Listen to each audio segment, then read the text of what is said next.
আল্লাহ যদি আমাদের উপর দয়া না করতেন তাহলে আজ পশু পাখিরাই মানুষকে নিয়ন্ত্রণ করত কিন্তু আল্লাহ দয়া করে মানুষকে বুদ্ধি জ্ঞান ও বিবেক দান করেছেন যা এক মহান নিয়ামত এই বুদ্ধির মাধ্যমেই মানুষ পশু প্রাণীদের নিজের কল্যাণে সঠিকভাবে ব্যবহার করতে সক্ষম হয়েছে এটি মানুষের শক্তি বা ক্ষমতা নয় বরং আল্লাহর বিশেষ দান তাই আমাদের উচিত প্রতিটি নিয়ামতের জন্য আরও বেশি বেশি আল্লাহর শুকরিয়া আদায় করা আলহামদুলিল্লাহ If Allah had not shown mercy to us, animals and birds would have controlled human beings today.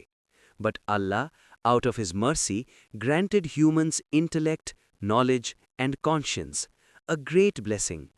Through this wisdom, humans have become capable of using animals for their own benefit in a proper and responsible way. This is not due to human power, but a special gift from Allah. Therefore, we should offer more and more gratitude to Allah for His countless blessings. Alhamdulillah.